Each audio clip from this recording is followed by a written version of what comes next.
there's a sense of humor to it that is really refreshing compared to a lot of bands would just pound you with heaviness, or they're just. Well, yeah, I mean, I think I sort of, if I look back now, I've been sort of saying, maybe I'm trying to express or say something on one record, and like a little bit of it squeezes out and the rest of it gets said on the next record or something like that. And it's, I'd like to think that there's a through line, between that, all that stuff that, gives it some level of consistency. But I guess if you're your own editor, yeah, you could really just like, well, I want to do this and a song like that, and I want to say this, but I don't want to say it that way. I want to say it this way, and I want to have a little of that, of course. And so, I might be a little guilty of that too. But that's probably why it's just, somebody who's. I've never had a problem. I've had a lot of problems. One of them hasn't been a shortage of ideas. So, trying to kind of put a frame around that in any particular moment might be responsible for like a certain level of eclecticism that's sort of squirting out of the frame. Well, one of the things that I enjoyed lyrically for you is that you have this great ability to write and sing about broader topics, and this goes through all the albums without it sounding like cliche or cheesy. Oh, thanks. It's because that's tough. It's a tough. Go ahead. The songs don't sound impersonal, because I've had guests on where they'll write a song and it's a specific story about a specific thing that happened to them back when they were a teenager, but you've got some of those, but you've also got wider ideas in your songwriting that don't come across as like some 80s ballady Scorpions type of thing. Well, thank you. You're making my. I don't know if that came across right. My sleep. It's going to be a lot easier to fall asleep. Oh, good. Hearing that, because it's just like I'll be singing about some things, allegorically, if that's a word, and then I think there's like this saying. I don't really like the word darling, but that's how you can tell it's an old saying. It's like let your darlings out. Okay. But then kill them. Oh. And so it's sort of like, I'm letting it out. Like, I want to write about this because it bothers me, or I want to write about this because it resonates with me. But how I write about it is really the thing. And then afterwards, you're like, well, I hope I got it right, because this is just like, straddling the line between I would be the first person to say that's the most pretentious fucking thing I've ever heard, and I'm never going to be able to stop vomiting now because of hearing this thing. And it's just like, that's what I'm doing. Or maybe not. And it's what I mean is I might think that retroactively, but I allow myself to kind of just go with what I feel. Mm-hmm. And whether I might have a really self-deprecating sense of humor or approach to everything I do, but I try to not let it interfere with whatever impulse might be moving me at the moment. And so I've written about those things. I continue to. Yeah. On my latest album that's going to be out soon. And well, thank you, Mark. My pleasure. Now, speaking of Marks, how did you get hooked up with Mark Lanegan? Because I heard from an Orange that you guys had the same dentist. Oh, you saw that, huh? Yeah. I do my research. That was me trying to be funny. I love that video. I love that. Thanks. I opened up for Mark when he was on tour with Isabel Campbell. Oh, he was one of the singers, and so I opened up for them in Vienna on the Reaching for Sparks tour. Okay. And I ended up seeing Mark backstage, and I told him, that I was just a big fan, which I really am and have been for a long time. And I guess as a result of that conversation, he just checked out my live set and liked it and told me so. And awesome. And so I said, and we ended up exchanging like emails and phone numbers, and so I asked him at some point, maybe a couple months after that, if he'd be interested in lending his voice to a track I'd written. He said yes, and that was it. But I know that you're near. Love, here I am, laying my weapons in your hands. I may be the blindest man on earth. I may be blessed, I may be cursed. Love, here I am, laying my weapons in your hands. I may be the blindest man on earth. I may be blessed, I may be cursed. I love it. I mean, Garbage Man and Thirst are both amazing tracks. And what I like is that your voice is similar to his, but different. I mean, to me, your voice is kind of like a mixture of like Mark Lanegan meets Neil Diamond. Okay, which I love. I love Neil Diamond. I'm sort of like I'm like the diet version of Mark. Mark with less nicotine. Yeah, I'm like the sweet and low. Exactly. Version. No, but yeah, well, thank you. I mean, I love his singing, and I'm sure that, as many people talk about Mark's voice, I think that it almost, it's probably what they mean, but it almost overshadows what a great singer he is. Yeah. And it's just the way he controls the tone that he has and the choices that he makes. And anything with him that could be connected with me is nothing but a compliment. So thank you. Well, I want to talk a little bit about the new album coming out too.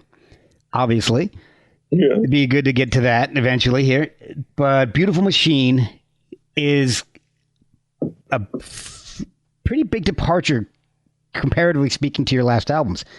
It's electronic. I mean, yeah, is it mostly electronic? Because there's parts that I can't tell if it's a guitar or a synth on parts of it. So how did you go about doing this? Is it no, when there's guitars, I just made on all my albums, there's always been I don't know, I would, talking in pictures again, if I look at like a Bosch painting or something, Bosch, there's these things that you'll just see and you're like, oh my God, like it's so striking. But if you look closer, like there's this sort of this wispy thing way in the background. Yep. I know what you're talking about. It's like shaking hands with another wispy thing. It's kind of like, so it just sort of means like there's this layer within the painting that's sort of like happening almost independent of the foreground. And I've always been kind of fascinated by that, where I always wanted to have this sort of like layer of activity like underneath the record. It's almost like it's just almost seems like a random occurrence, but it just enhances the spookiness of it somehow. Okay. And so with this record, it's almost like that layer that was there and present is just had a frame placed around it, and it's more prominent. It's more in the foreground. There's more to it than that, obviously. Yeah. But what I'm trying to say is those elements have been there, but it's more about stripping away some of the other elements and releasing them from their more, meat and potatoes, like traditional role of, okay, here's a riff and here, it's like, oh, okay. What? And when I played a guitar, there's guitars all over the record, but deliberately the principle is always like, how does it was always in support of the mood, in support of the sound. What does this do to to the tapestry? What does it do to the sound? Like when I rake the strings this way and feed it through the return of a delay, it's sort of, creating this polyrhythm with the thing over here. And it's okay. I think what I'm trying to say is one of the things that I think a lot of guitarists get pulled into is you're always thinking of a guitar as a guitar. And at the end of the day, when you run a guitar through a delay pedal or reverb or whatever, it's like, what is it now? It's this thing that sort of like creates this tension and vast. It can be a lot of different things. Yeah. And I just try to approach the guitar from that angle, almost if I don't know anything about it, and how does it feed this tapestry? And so there's guitars in there, but it's much more, they're much more faceless than I think they would have been had it been, there's this signature riff. That starts the song. It's not like that. And here comes the solo and it's, so it's more for the sound instead of the riff. It's more how it. Yeah, it's all in service of the sound and the song.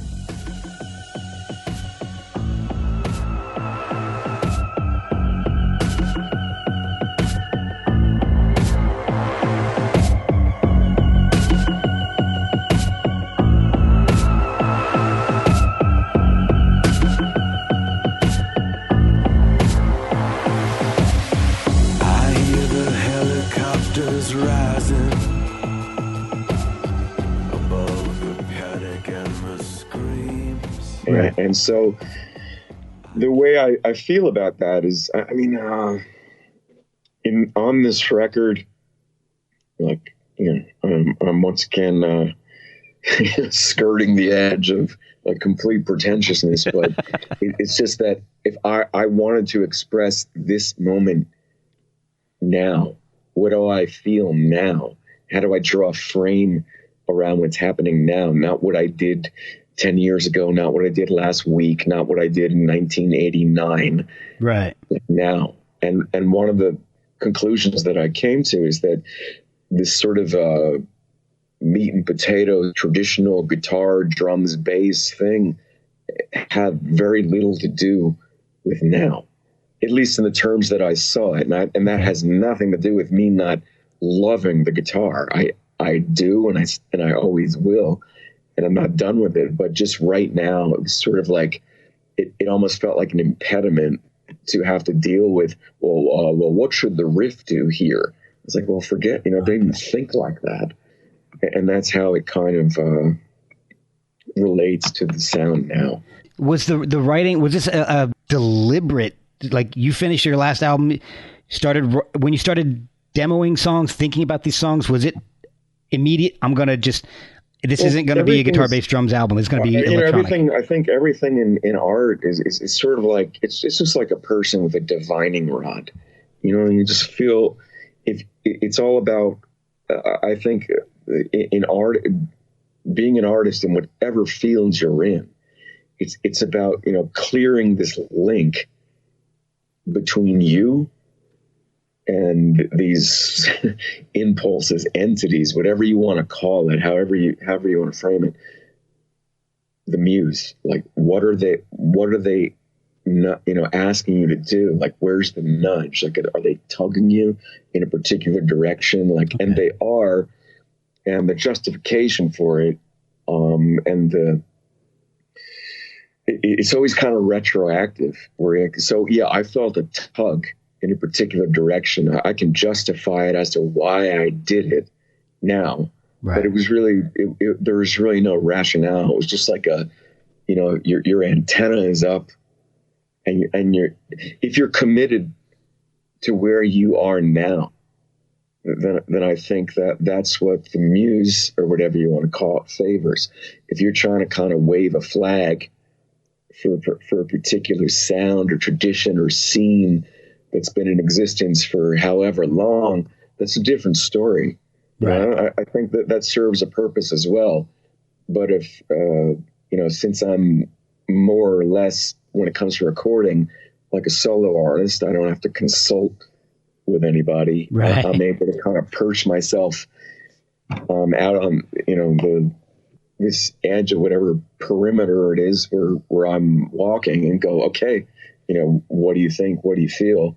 Where is it leading you? And that's what I try to pursue, for better or worse. So are you going to be playing this out live? Are you going to be supporting this with local shows? And how far does of a reach are you looking for this touring wise? Well, the goal with this record was to just, I wanted to, I wanted to just play now. And right now it's, my wife, Marion, and I, we're presenting it as a duo. And there's sort of, I'm not really interested in reproducing the record note for note live. Okay. It's more of an interpretation of the songs. Oh, cool. I mean, they'd be instantly recognizable, but certain passages are different. The arrangements are different, and there's just sort of there's always pockets for improvisation and things like that, where you're sort of reacting to the song itself. Okay. And they always say, I've heard a lot of people say, your songs are like your children. Yeah, I've heard that. And if that's true, when it comes to like recorded music, I'm a horrible parent. And the only way I can sort of redeem myself to be a better parent is to play them live and sort of get reacquainted with the song, and maybe just approach it in a way that I wasn't able to on the record. And at the same time, do enough justice to it for a person that likes the song, because they heard it and comes to see it. They're like, yeah, I know what that is. So yeah, there's just going to be a lot of shows. I have a couple of shows lined up. I'm going to be playing in Switzerland, Austria, and Germany in 2 weeks. Nice. And then I think for the next couple of years, we're just going to take it wherever we can. Are you going to be mixing in some of the stuff from your previous albums? Yeah, there's always songs from the other albums in there too. But it's it's sort of a live interpretation of those songs. Cool. And if you like, I prefer them live. Is it going to be just you and your wife, or are you going to fill out with a full band? Well, I've always kind of I've presented songs I've recorded on records, and playing them solo, playing them in a duo, playing them in a trio with a full band. And so it's really, it'll be different formations for different circumstances. But right now we're going to, set it off with a duo. Cool. And your wife kick it off rather. Yeah. And your wife actually plays on the album. And she wrote the basis for the instrumental. It's called Reverie. And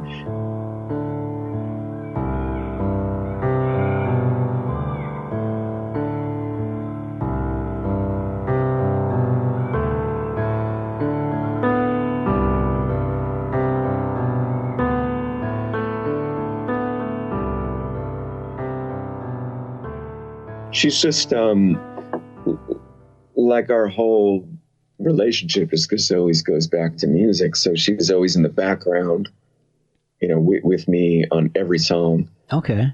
First person I always play it for. Right. And now she's in the foreground. So I think it's kind of cool. I mean, years ago we played that way too, but one thing led to another, and then it was a trio, and she wasn't in it, and then, so now she's back. Well, Reverie is one of my favorite songs on the album, so please Thank you. Let her know that, because I will. It's Reverie, it's Beautiful Machine, and Future Crimes are my top 3 on the album. Thanks. Future Crimes, by the way, is amazing. It gets so crazy. I absolutely love how it ends.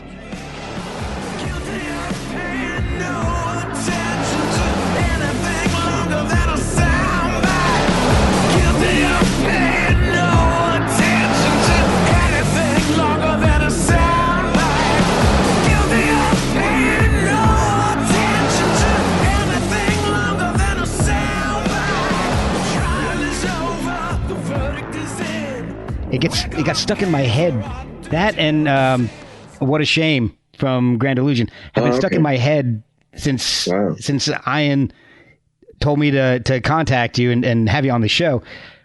Been trying to listen to as much of your older catalog as I can, and What a Shame just I woke up with it in my head this morning. Wow. It was. I just woke up and Thank it's you. playing in my head. Yeah, I have that same thing happen to me right now, and I was actually telling Ian this yesterday. Is that at some point, I'm guessing, I don't really know, but I must have been like humming to myself while I was like doing the dishes or something. But instead of like the song, not that I even like the song at all, but the song exists, I exist. And I was humming it. It's like Chattanooga Choo Choo. Oh, And it goes, and instead of like, pardon me, boy, yeah. is that the Chattanooga Choo Choo? Every morning for like weeks now, I've been waking up to Particle Boy. Is that the Chattanooga Choo Choo? Oh my. I don't know why. It makes no sense. I have nothing to add to it. But it's Oh my just gosh. stuck in my head. And I'm going to be jumping out like a 13th story window with that in my head. You've got to do something with that now. There's no 13th floor, the 14th. Right, yeah, that's true. Well, maybe see, that's a sign that you shouldn't do that. Maybe the first floor. But all right, first floor we could deal with. You're going to have to do something with Particle Boy now. There's going to have to be some kind of song about Particle Boy. Maybe how about I let you do something with it? All right, I'll figure something out. I'll send it to you. Thanks. We'll get Lanegan to throw some vocals on it. Okay. Yeah, well, that, earworms. Yeah.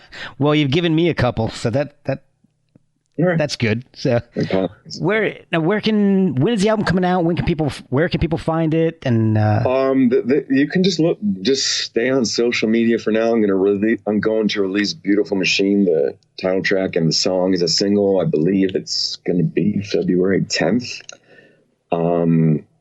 Maybe that'll be after this podcast, but it'll be February.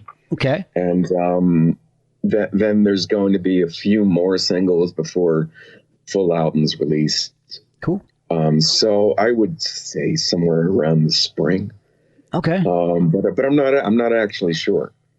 What's a good way for people to follow you so they can keep track of this stuff? At the moment, I would just say look for me on social media. Follow my Facebook page, Instagram page, Twitter account, Twitter page. Just at Matt Boroff? Yeah, just look for me, Matt Boroff. As far as I know, I'm the only Matt Boroff making music. I think so. I think, according to German Wikipedia, you are. That's for sure. Yeah, well, then it must be true.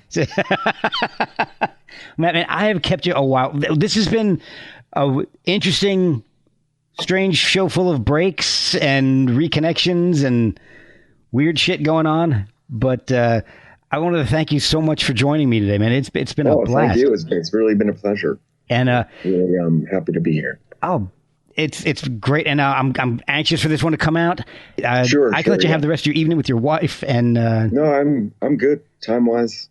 You want to ask me another question? That's fine too. Let me see. Let me see what I got here. Let's see. All I have right now is that one of the first things I thought of when hearing the first few tracks off the new album is that I can hear a little bit of some like new wave meets industrial stuff. So it's kind of like Devo doing Nine Inch Nails covers sung by Neil Young being sexed up by Mark Lanegan. Okay. Well, it's true. No, yeah, I mean, there's just but there's a good variety. It's not just it doesn't sound like just an electronic album. No, I mean, I hope not. That it's really, I hear, there's aspects of, maybe things like Massive Attack or Portishead or Cinematic Orchestra. I hear things like that.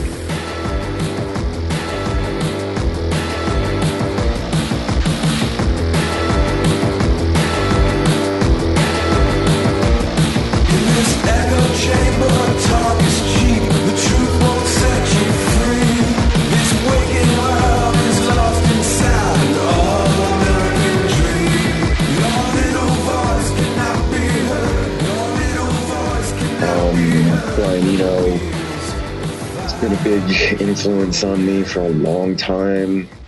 Like his album, a couple of them really, like Another Green World, Discreet Music, No Pussyfooting. Oh, that's I don't anything know. with Is the Fripp is album awesome. called No Pussyfooting? Because it's two songs on it with Robert Fripp. There's No Pussyfooting and Swastika Girls. Yeah, I think it's just called No That Pussyfooting. was a big one. Tons of David Bowie. A lot of film soundtracks and a lot of. You mentioned Devo. I love Devo.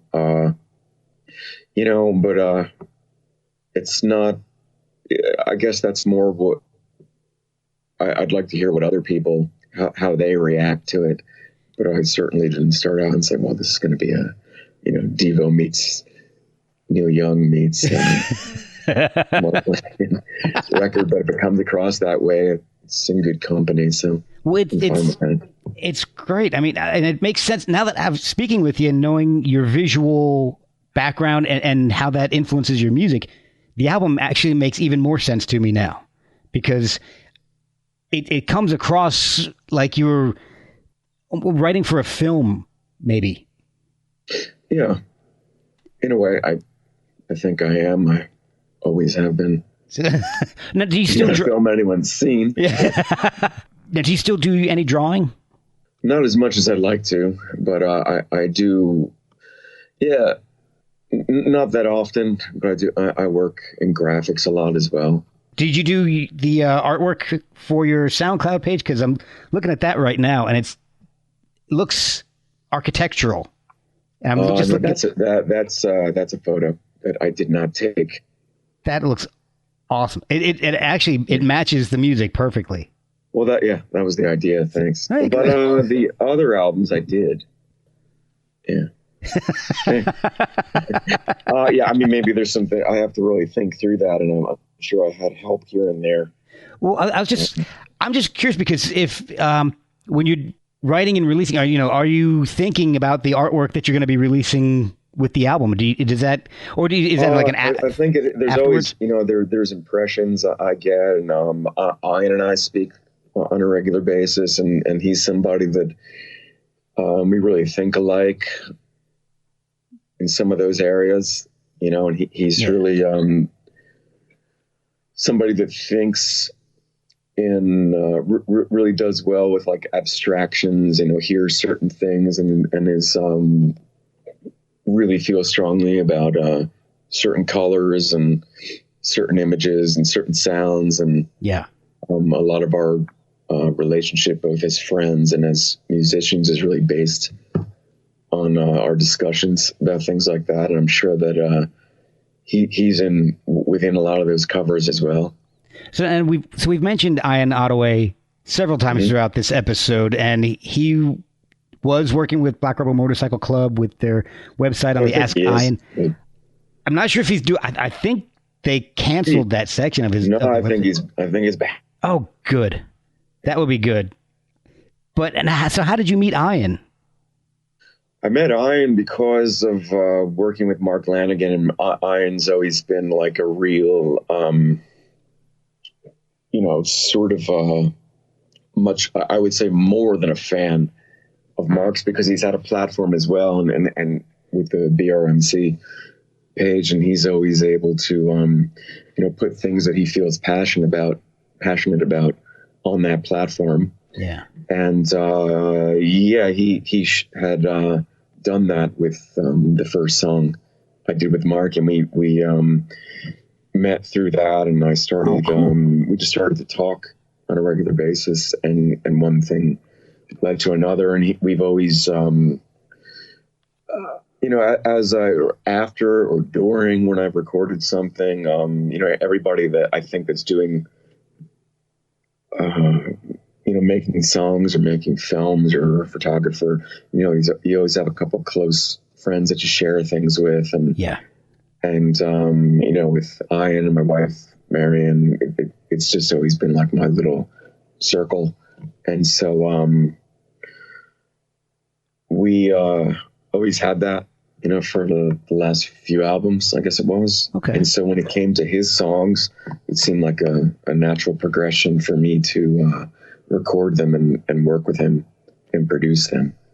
Now, do you do that for a lot of people, or do you? No, I don't. I've thought about it, but it's just always, and the main reason is that if you're doing things in like this DIY mode, like I am, it just takes so much time to do it.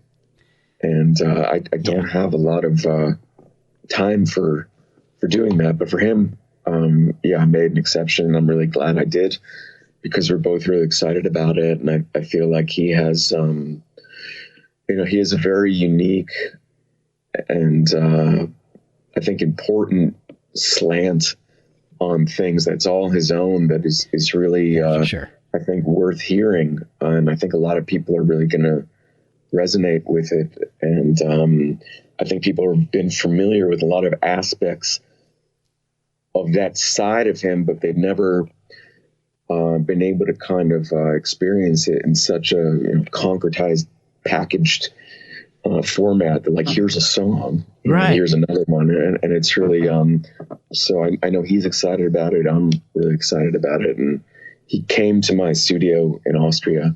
Oh, wow. And recorded the songs, and after he sung them, then I went back and sort of redid aspects of the music.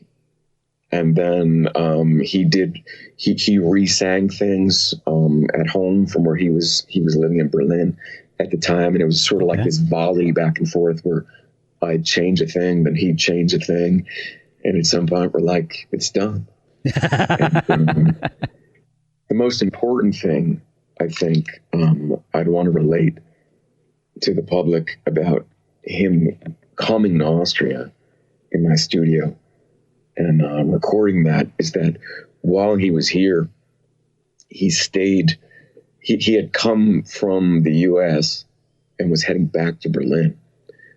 So he traveled from a bunch of connecting flights and like got into Zurich, and then he stayed at this like little hotel in a village, like somewhere near where I live in Austria. Okay.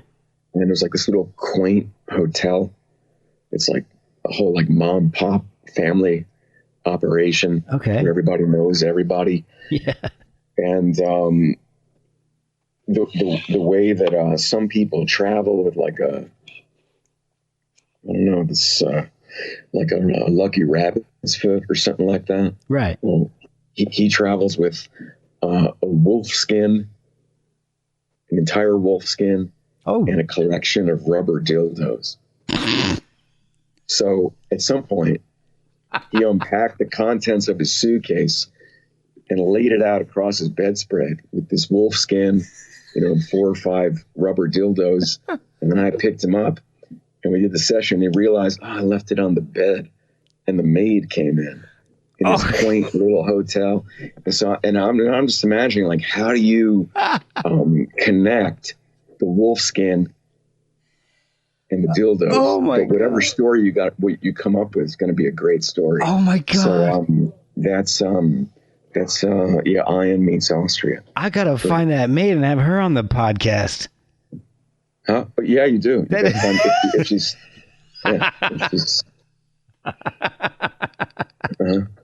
man. So that's one way to end this. That's one way to end this. But I have one more question I want to ask you. It's just kind of a general question.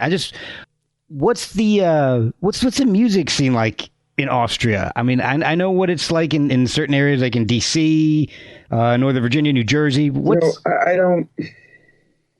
There are certain audience or certain fans that are familiar with me and my music, and I'm lucky enough where when I go out and play in Austria that they show up. But I'm not, to be brutally honest, I'm not really part of a particular scene here. Okay. And the good thing about Austria is it's geographically it's really central in the middle of Europe. And if I travel north, I'm in Germany. If I travel south, I'm in Italy. And if I travel further north, I'm in Scandinavia. And it's really it's more about playing in different parts of Europe. Nothing against Austria, but it's small, and I think you can only really play in a place like that so often without overdoing it. Okay. And my music is certainly not part of any current thing that's going on at the moment. And I'm sure there are current things that are going on at the moment that are completely new, that have just been born and people are really excited about them, but I don't know what they are. Yeah. So I'm probably not really a great person to ask. Or I'm just really like, I don't know, like offbeat, antiquated idea of what the scene is. Damn, I was hoping to come to Austria and break a band or two, but oh well. Well, maybe you should. I mean, it's. I'm not saying don't, but I'm saying like, yeah, I can tell you what I see, but there's a limit to it. Right. And it's more about Europe to me still when you're playing shows, and I don't think you can really concentrate. Europe is smaller, and one country, you can't just stay there and play over and over. That makes sense. I mean, you can stay there, you just can't play over. Well, yeah. Oh man, thank you so much. I really appreciate you spending so much time with me and oh, it's been my pleasure, Bill. Sharing your music with me. I had texted you before. I'm annoyed with myself for not knowing about it earlier, because I'm really diving into it. I'm really, really enjoying it. It's stuck in my head. Thank you. Appreciate that.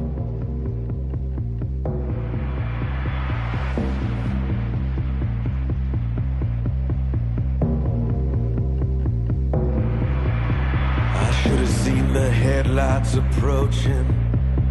Yeah, I should have slammed on the brakes. I should have turned around without ever looking back. I guess I should have learned from my mistakes. I lost my shadow in red midnight. I lost my heart inside a hole. I lost all of my money on a sure thing along this crooked road.